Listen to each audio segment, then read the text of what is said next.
Tip number 1, make sure you buy soda crackers every time they're available from the vending machine, because they are actually used into creating bait combined with worms. Do this until you unlock the bait itself to be bought from the vendor here by doing the quest, but until then make sure you keep grabbing those worms and buying the soda crackers. Tip number 2, make sure you bring with yourself a shovel every time you go out, and check these hiding spots are located around the maps for worms or rare items. Tip number 3, make sure you bring a sniper with yourself with a long range scope, preferably, to be able to look outside of your maximum radius that you would have with a rifle only or with a pistol. It allows you to look further than that, being able to spot enemies and to spot as well loot through walls if needed. Like you can see here, there's not a wall, but there's a tree, and you can see the loot of honey there. This will allow you to play safer and avoid groups of enemies, especially in the lab where they can be very strong if they're pulled all together. Tip number 4. Make sure you buy from the armor vendor every time a tactical knife kit as soon as you unlock it, because it's worth only 5k, and you have a chance of a karambit knife that's worth 100k if you get it. We just got it, see? 100k. And you can also add a gem to the karambit, increasing the damage, and these are the stats of the weapon. Makes you run fast, does quite a lot of damage, and it has a 100% chance of bleeding. Tip number 5. When over encumbered or unbearable, as you see below, you will have troubles moving. When you're over encumbered, you can still move slowly, but you can do it. But when you're on an unbearable state, as you can see on the bottom left, you can't move at all. But you can still roll and keep moving by rolling. This will cost you a lot of stamina, but the problem is that if you encounter an enemy, you're gonna have troubles fighting because you can't move normally.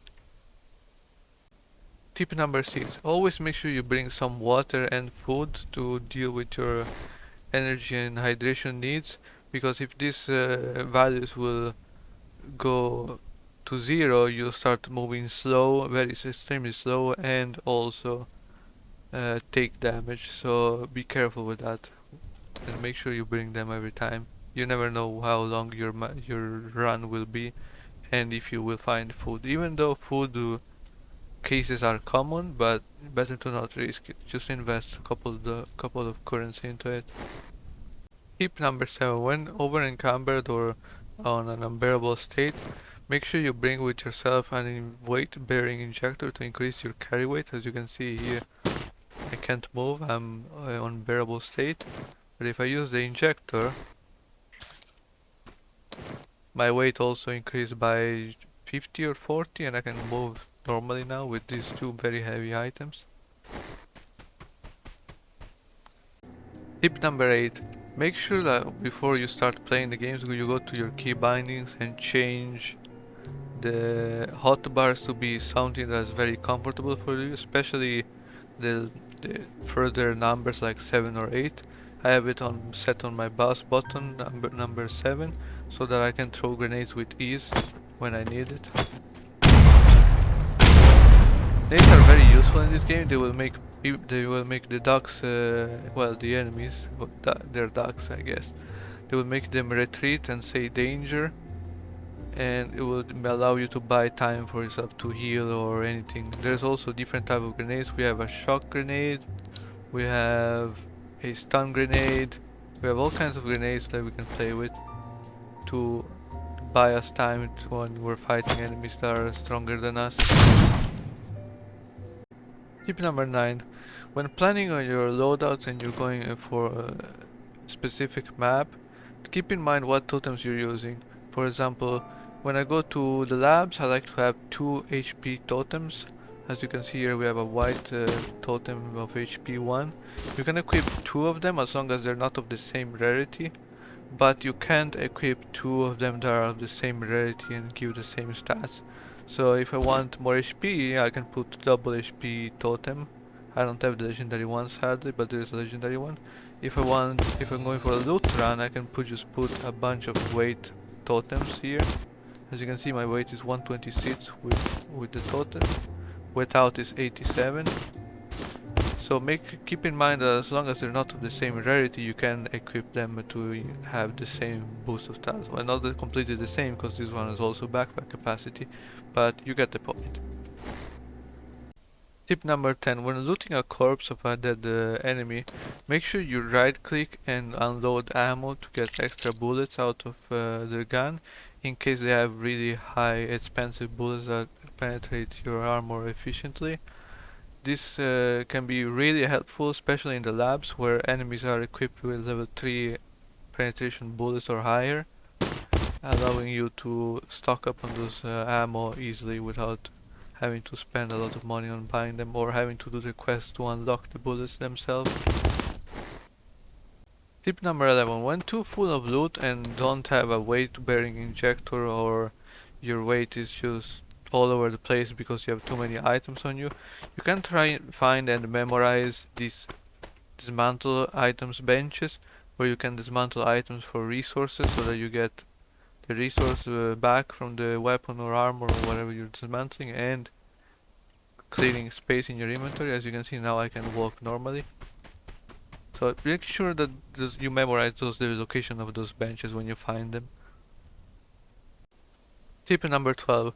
When looting an enemy, make sure to check what their gun has mods as well, because as you can see here, the weapon has one circle. That means that it has one mod, and I think that's it's a preset order of where it is: scope, muzzle, grip, stock, and tactical and magazine. So when you see these circles highlighted, make sure you check what type of mod it has in case you don't want to take the gun. Tip number 13. When modding your guns, make sure you keep an eye on, keep attention to what kind of playstyle you want. Do you want to ADS a lot, or do you want to hip fire a lot? As you can see here, I have two different guns. This one is more modded on recoil, so the recoil is really low and I'm gonna ADS with it. While this other gun is an SMG and it's modded for hip fire, so I don't have to aim, I don't have to ADS, and I can just move with full speed.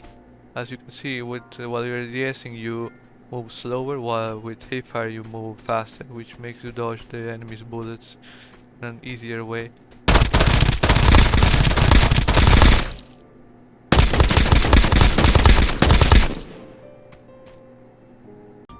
When going outside, make sure you always bring really good ammo to use for very tough enemies that are wearing like level 6 armor, because you can see the damage difference here from level 1 to level 6. 14 damage, 42 damage to no armor, to 28, 21, 16. This is with the standard bullets. The AP bullets will be good enough for most normal enemies that are common, up to mercenaries. As you can see, 42, 42, but then you start lacking with level 5 and level 6 armor. But if you have really good bullets, you won't have this trouble. You'll do from level 0 to up to level 6 the full damage that you are supposed to do. This can be easily done by changing bullets on the go, by pressing T while you're fighting, just in case you want to save bullets, because bullets can be expensive or hard to get, especially the special ones. But if you're rich on bullets, just spend the good ones, I guess, so you don't have troubles dealing with armor. Tip number 15. When you're in your inventory and you don't want something to move, just lock the slot by pressing L by default. It will add a little lock sign. As you can see, you can do as much as you want. And when you're putting items in there, they won't sort out with the rest of the items. This also, I believe, applies when you're trying to sell an item. Let's test real quick. Yeah, you can't sell the item. Oh, you can sell the item, never mind. Well, goodbye, extended mag.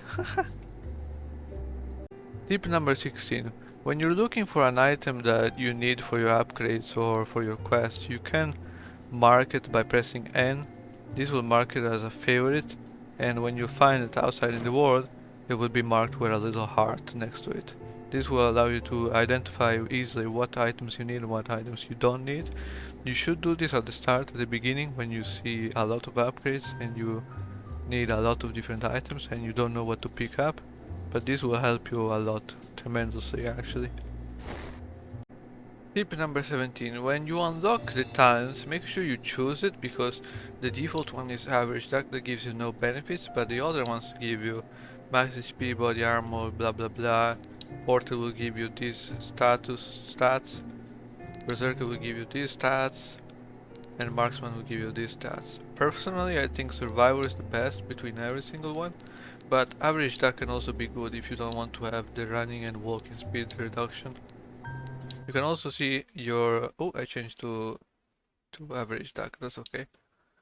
You can see your stats here. On this tab, you can see the headshot multiplier, running, walking, armor, speed, hydration and hunger in numbers, and so on. This is a very simple tip and advice, but make sure you keep doing your quests. Looting and everything is fun, yeah, but if you keep doing your quests, you will unlock powerful items. Like here, for example, we have the M107, very strong sniper that I really enjoy using, and it's amazing in the labs where enemies have very good ammo and they can kill you easily. You can also unlock variety of ammo. Here we have advanced AP bullet magnum, for example. And what else? A bunch of different attachments, electric grenades, and so on. So yeah, make sure you keep doing your quests, and one quest per round is good enough. You don't have to do like 2 or 3 quests like I do sometimes. Sometimes I risk doing them and then I die and they reset. So one quest per round is good enough. Tip number 19. I'm not sure if people realize about this, but it's kinda hidden. As you can see here, there's a small circle. You can eat and replenish your thirst and hunger, and you can do this as much as you want. So when you come to the base, just before going out, if you see you're missing still some thirst or hunger, just make sure you eat what's on the table. This is the game, I don't think it's unlocked by a mission, I don't remember, because I did a lot of missions already. But I think when you unlock the kitchen, that should be there already. We'll see on my other playthrough if the thing is there or not. And here we are to the last tip, tip number 20. When you find GPUs, make sure you save them, because they're used on the Bitcoin machine. As you can see here, this just produces bitcoins, and bitcoins are worth 7 to 8k each.